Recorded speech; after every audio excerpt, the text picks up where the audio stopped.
తల్లిదండ్రుల్ని వదిలి 3 ముళ్ళు 7 అడుగులు సార్‌తో 3 ముళ్ళు వేయించుకున్నారు. సార్ చేయి పట్టుకొని 7 అడుగులు నడిచారు. నడిచినప్పుడు మీరు కంపల్సరీ ఇంత వయసు వచ్చినా గాని కూడా అంటే మీ మ్యారేజ్‌కి కాదు మ్యారేజ్ అయిన సంవత్సరాలు మేడం. ఇంత వయసు అంటే మీకు కాదు. మీరు ఎప్పటికీ ఇద్దరు చిన్న పిల్లల మెంటాలిటీ కలిగే ఉంటారు మేడం. ఈ 49 సంవత్సరాలు మీరు కలిసి అన్ని విషయాల్లో సార్‌కి ఎప్పుడైనా గాని కూడా గైడెన్స్ ఇచ్చారా? వాళ్ళకు కొంచెం అవసరాన్ని బట్టి మనం ఇవ్వాలి కదా. కొన్నిటికి ఒప్పుకుంటాడు, కొన్నిటికి ఒప్పుకోడు. ఒప్పే ప్రయత్నం చేయాలంటే టైం పడుతుంది. అట్లా అన్నమాట. ఇప్పుడు ఇందాక ఒక మాట అన్నారు కదా మేడం, కోపం వస్తుంది గట్టిగా అరుస్తారు అని అన్నారు కదా. కోపం వచ్చిన తర్వాత మళ్ళీ సారే ప్రేమగా మాట్లాడతారా మీతోటి, లేక మీరు మాట్లాడతారా ప్రేమగా? సారే మాట్లాడిస్తారా? అబ్బా ఇంత అదృష్టం మేడం మీరు. కోపం వచ్చినా కానీ కూడా మీ దగ్గరకు వచ్చి ప్రేమగా మాట్లాడిస్తారంటే నిజమైన ప్రేమ దాగి ఉండేటువంటి అందులోనే ఉంటుంది మేడం. అదే నిజమైనటువంటి దాంపత్య జీవితానికి నిదర్శనం కూడా. అదే విధంగా మేడం ఏదైనా సరే మీరు ఎక్కడికైనా తీర్థయాత్రలు అంటే పుణ్యస్థలాలు అట్లాంటి వాటికి వెళ్ళాలి అని అంటే ఇద్దరు కలిసే వెళ్తారా? ప్రతిదీ కలిసే వెళ్తాము. తిరుపతి కూడా 1 yearకి 2 times వెళ్తుంటాము. ఇంకా ఏదైనా 1 yearకి ఒకసారి. మేము ఎవరి చుట్టాలని కానీ ఫ్రెండ్స్ కానీ వాళ్ళతో మేము వెళ్ళలేము. ఎందుకంటే ఇక అట్లా మనకే వెళ్తుంటే అక్కడ ఉన్న వాళ్ళు కూడా ఫ్రెండ్స్ లాగా వెళ్ళిపోతారు కదా మనకు. అలా వెళ్తుంటారు. సార్ చూస్తేనేమో ఆర్థిక విశ్లేషకులు ఎంతో బిజీగా ఉంటారు. ఏ రోజైనా కానీ మీ యొక్క ఈ 49 సంవత్సరాల దాంపత్య జీవితంలో ఏ రోజైనా మిమ్మల్ని నిర్లక్ష్యం చేశారు అని ఒక్కరోజైనా మీకు అనిపించిందా? ఒక్కరోజైనా నిజంగా సార్ క్రమశిక్షణ, సార్ యొక్క పట్టుదల, ఆయన ఓర్పు, నేర్పు, ప్రేమతత్వం నిజంగా మీరు చాలా అదృష్టవంతురాలు మేడం. ఇద్దరు కలిసి మరి ఎన్నిసార్లు తిరుపతి మెట్లు ఎక్కారు మేడం? 1 yearలో 2 times. అదే విధంగా సినిమాలు కూడా బాగా చూస్తుంటారా మేడం మీరిద్దరు కలిసి? సారు మీరు కలిసి సార్కి టైం ఉన్నప్పుడల్లా ఏ సినిమా అయినా ప్రతి శుక్రవారం అంటే శుక్రవారమే మీ మూవీ ప్రోగ్రామ్ అన్నమాట. చాలా సంతోషం మేడం. మ్యారేజ్ అయినప్పటి నుంచి ప్రతి శుక్రవారం మూవీ చూస్తారా మేడం మీరు?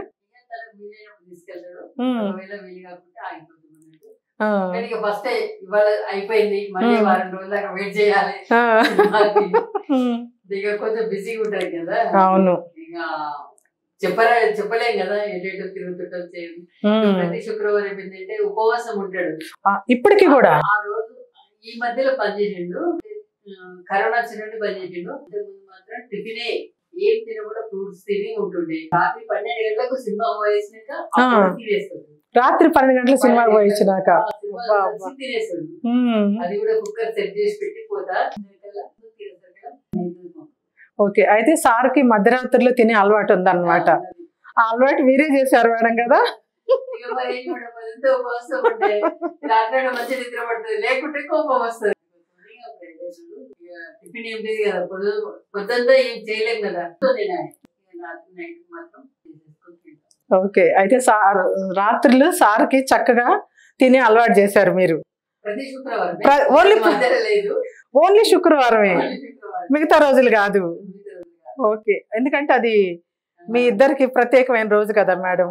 సార్ ఎంత బిజీ ఉన్నా గానీ కూడా మిమ్మల్ని తీసుకొని మూవీకి వెళ్ళడం, చక్కగా మీతోటి టైం గడపడము, అది వాళ్ళని కూడా తీసుకెళ్తారని అంటాడు. వెళ్దామంటాడు అందరు కూడా. వాళ్ళు రామన్నా కానీ బలవంతంగా పట్టుకుపోతాడు. నాకు వీలు కాకుండా కానీ చుట్టుపక్కల ఉన్న వాళ్ళు, మా వాళ్ళు, వాళ్ళ తమ్ముడు వాళ్ళైనా కానీ అందరూ తీసుకెళ్తుంటారు. అందరు కలిసే వెళ్తారా మేడం మీరు? కంపల్సరీ మూవీ చూడాలి శుక్రవారం. అయితే ఏ సినిమా ఎన్నిసార్లు వచ్చినా కానీ ఒకవేళ వారం తర్వాత రాకపోతే మళ్ళీ అదే సినిమా తీసుకెళ్ళదు. బోర్ అయిపోతుంది కదా, చూసి ఇట్లా 2-3 సార్లు చూసినాం కదా అంటే నువ్వు పడుకో. ఆ టైం మాత్రం సినిమా టైం అంటే సినిమా టైం ఇవ్వాలా. ఓకే, బోర్ కొట్టకుండా అంటే ఒక్క సినిమా అయినా కానీ కూడా.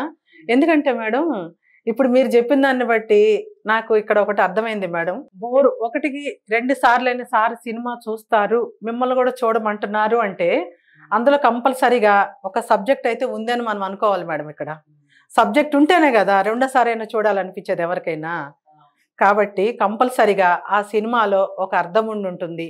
ఆ అర్థానికి ఒక పరమార్థం ఉండి ఉంటుంది మేడం. అది మీరు ఎప్పుడైనా గ్రహించారా? గమనించిన కానీ కూడా సార్తో కలిపి కూర్చొని చూస్తారు ప్రతి శుక్రవారం. చాలా బాగుంది మేడం. శుక్రవారం మీ మూవీ కార్యక్రమం నిజంగా చాలా బాగుంది. ప్రతి ఒక్కరు కూడా ఒకరికి ఒకరు అని ఉన్నప్పుడు కంపల్సరిగా భార్యని భర్త గౌరవించాలి, భర్తని భార్య గౌరవించాలి. ఒకరికి ఒకరు అన్ని విషయాలలో కూడా ప్రేమ, అనురాగాలు, ఆప్యాయతలు కలిగి ఒకరు ఎక్కువ కాదు, ఒకరు తక్కువ కాదు, ఇద్దరు ఒకటే అనేటటువంటి విషయాలతో ముందుకు వెళితే ఆ ఇల్లు నిజంగా అందమైనటువంటి బృందావనమే మేడం. ఇప్పుడు మాకు మీరు అందమైన బృందావనం మేడం మీరు.